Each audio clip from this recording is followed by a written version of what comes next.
Like anyone else, I have predilections towards certain types of video games. I grew up on JRPGs, and they remain one of my favorite genres, but I also gravitate toward third-person action-adventure fare, Metroidvanias, and platformers. I resisted the siren call of Soulsborne for a while, but eventually learned to love the likes of Bloodborne, Sekiro, and Elden Ring. Recently, I've even dipped my toe into fighting games, a genre that had previously been too intimidating for me to penetrate. But one genre I've never been interested in is horror games. I'll admit it, I'm a baby.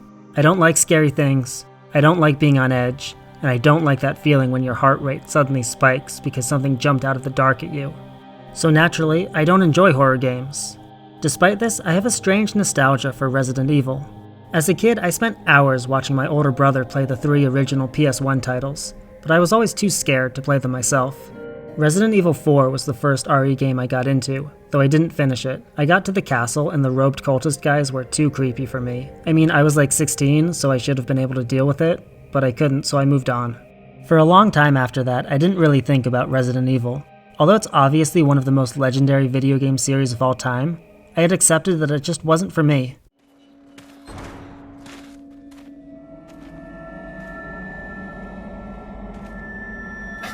Where's everyone going? Bingo?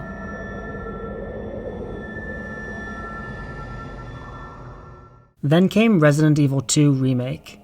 Sometimes I get a sudden craving for a specific game, and that's exactly what happened with RE2.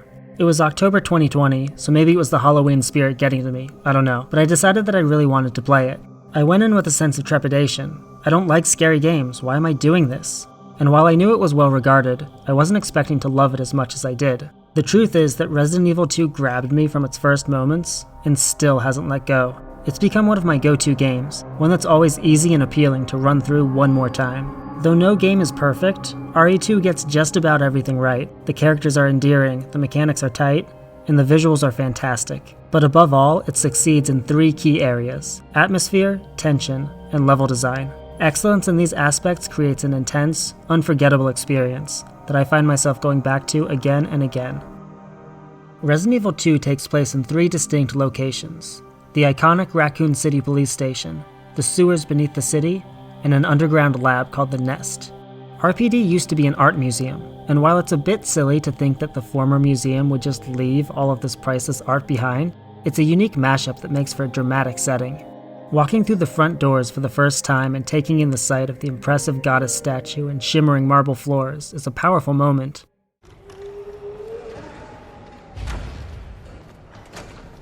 Hello? Is anybody here?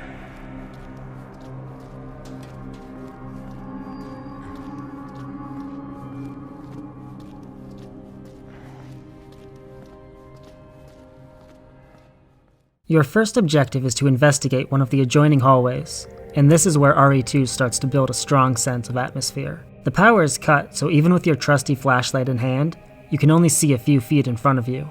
There's a locked door on one side of the hall, and an ominous creaking coming from behind another door, this one boarded up. The narrow corridor creates an almost claustrophobic feeling. Danger is palpable, and you have very little room to escape. At the end of the hallway there's a window. It feels like a weak point. The fact that there are corpses strewn across the floor doesn't exactly make you feel safe either. It's a grisly scene with body parts and blood splatter everywhere, highlighted by the one functioning light in the room. This is a powerful sensory experience. By using darkness to limit what you can see, the fear of what you can't see becomes more intense. You want to move fast to get through this place as quickly as possible, but you have to move slowly because you can barely see what's in front of you. Furthermore, minimal music emphasizes the game's diegetic sounds. Rattling windows, rain pouring down outside, water running from a busted toilet. Huh? What?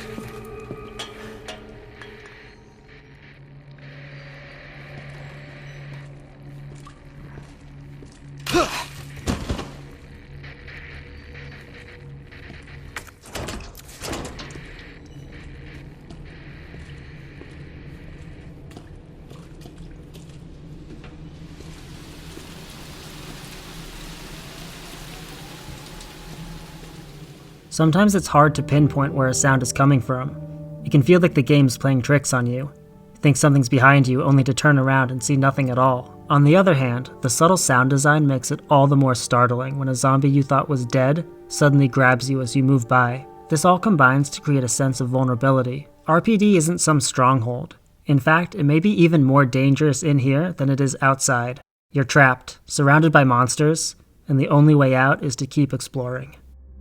The sewers and lab have different aesthetics from the RPD. The sewers trade the grandiose for the gross, while the nest is sleek and ultra-modern, all clean white surfaces and fluorescent lighting. RE2's audio design is consistently creepy, and the sounds of the sewers are unlike anything you've heard before.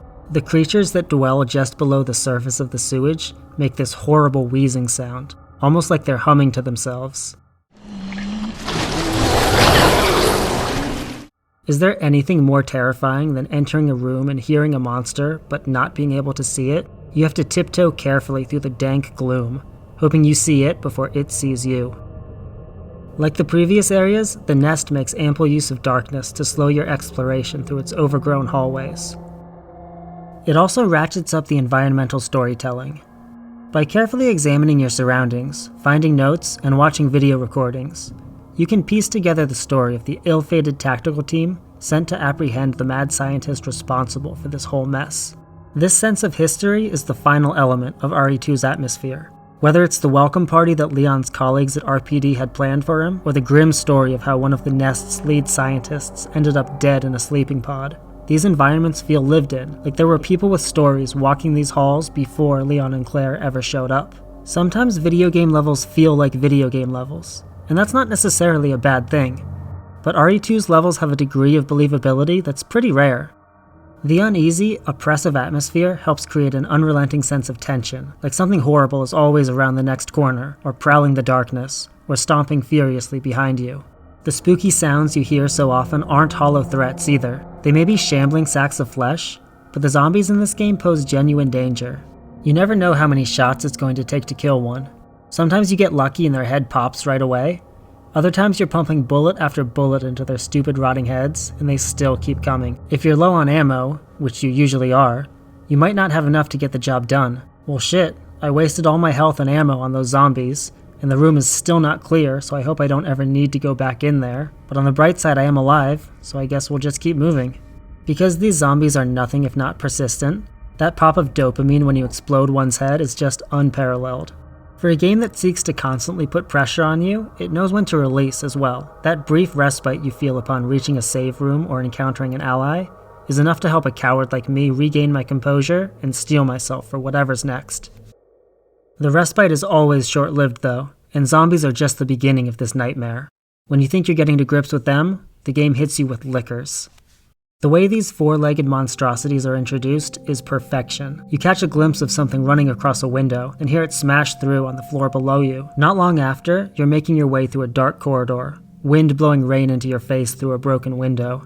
You can't see what's right in front of you until it's right in front of you. A licker, crawling on the ceiling, brain exposed, all flesh and muscle, devouring what's left of some poor soul. These things are lightning fast and can tear you to ribbons in an instant.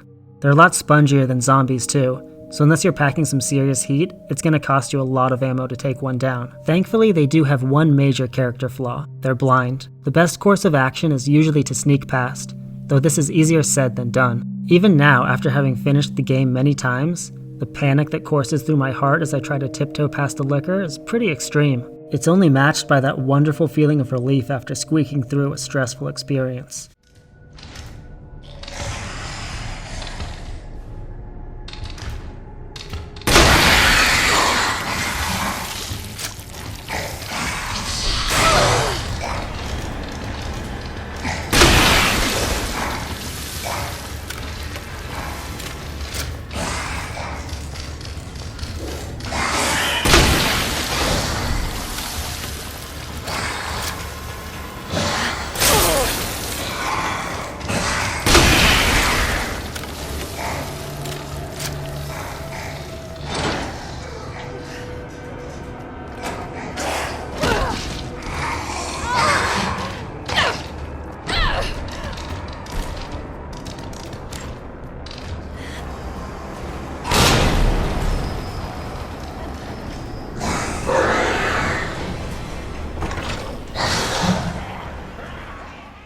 Resident Evil 2 continues to heighten the threat level of its enemies as you progress through its various locations.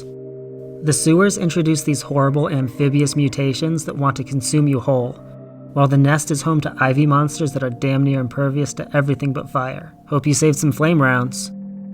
But the star of the show is undoubtedly Mr. X. RE2 is never more successful at building tension than when it unleashes this hulking brute. Between the Baker family in RE7, Lady D in Village, and Nemesis in RE3 Remake, unkillable pursuer enemies have become a mainstay in Resident Evil. Mr. X remains the best of them all. The way he doesn't utter a word, but relentlessly stomps after you with murder in his lifeless eyes, terrifies me to no end. When you hear his pounding footsteps ringing out, the game basically commands you to stop and listen. Are they getting quieter or louder? Am I safe where I am, or do I need to book it? I always get a pang of fear when I leave a save room, knowing that he's out there and that he'll catch up to me sooner or later. The game shows great restraint with how it uses him too. Over-reliance on a character makes them familiar and thus less fearsome, and RE2 understands this. Mr. X disappears for extended periods of time, but this only serves to crank up the fear factor. You know he's not gone for good, that he could pop out at any moment, and that ensures that whenever he does inevitably show up again, it feels scary. Mr. X also tests how well you know the game's level design. When you first set foot into RPD, it seems huge, and it is. It's a sprawling 3-story building, plus a basement and parking garage. But much of it is initially locked off, and early on there are only a few paths open to you. Finding keys both unlocks new sections of the station and opens shortcuts back to previous ones. At its core, it's classic Metroidvania design. Explore until you hit a wall, then try elsewhere and come back once you've found what you need to progress. And while you are frequently backtracking, it never feels tedious because the circular level design means that you're never too far from your destination. When you've explored a room completely, it turns from red to blue on your map, and that feeling of cleaning the place out room by room is super satisfying. RPD is the biggest and most dense of the game's 3 main areas, but both the sewers and the nest are built on the same tenets. The level layout may at times feel like an obstacle, funneling you through dangerous hallways, surrounding you with enemies, blocking your path with locked doors and other hazards. But as you advance through the game and learn it more intimately, you'll become thankful for the labyrinthine nature of these locations. When Mr. X is on your tail, you don't have time to stop and plot out a route. You have to make split-second decisions, and it really helps to know which rooms have multiple exits and which are dead ends, which ones are safe and which are filled with lickers. The game rewards players who plan ahead and take the time to clear out enemy-filled rooms, even if it means using up valuable ammo to do so. It's absolutely worth spending some bullets to ensure that you have a safe escape route from Mr. X's relentless pursuit. Playing it safe will only get you so far though. It's not uncommon for old areas to be repopulated with new enemies when you return to them later on. Remember that hallway outside the West office you thought you had cleaned out? Well, now it's home to a pair of lickers. So when you think it's a safe place to run away from Mr. X, you're actually running headfirst into a death trap. Even the main hall, a goddamn save room, isn't safe. This is a really smart design choice because it ensures that things never feel too routine. Even old areas feel fresh when new threats become present. Nowhere is safe. You can't ever rest or feel secure. It becomes a question of how well you know your way around. Mr. X isn't a huge threat by himself, he's easy enough to outrun, but he exists to push you toward other enemies, and that's where things get interesting. With monsters everywhere and Mr. X nipping at your heels, can you find your way around, complete your objectives, and get the hell out of there in one piece? This is one of the reasons why RE2 is so much fun to replay. With each playthrough, you can optimize your route a little more. Oh, it's actually quicker to go this way. If I board up this window now, then I can avoid enemies crashing through it later. Hell, once you retrieve the medallion from the attic, you never need to go back in there, so it's not even worth wasting ammo to kill the licker. But you wouldn't know that on your first time through. At this point, I know the RPD, sewers, and nest like the back of my hand, and that's indicative of good level design. Everything flows together in a cohesive and memorable way, and it's always fun to play. So throughout this video, I've been using words like panic, tension, and pressure. All of these adjectives describe why I don't typically like horror games. So what's different about Resident Evil 2? Basically, it's just a really good video game. Whether it's God of War, Hollow Knight, Bloodborne, or Breath of the Wild, I love games with convincing, well-designed worlds. Worlds that are memorable for how they make you feel as you explore them. RE2 absolutely stands among the best in this regard. Although I'm still going to avoid just about every other horror game, RE2 has turned me into a genuine Resident Evil fan. I've gone on to play 3 Remake, 4, 7, Village, and 4 Remake is one of my most anticipated games of 2023. If I can overcome my aversion to tank controls, I'd even like to go back and play the classics too. Some games are so good that they transcend genre. RE2 is one of those games. It doesn't matter that I don't like scary games. It's just too good to ignore.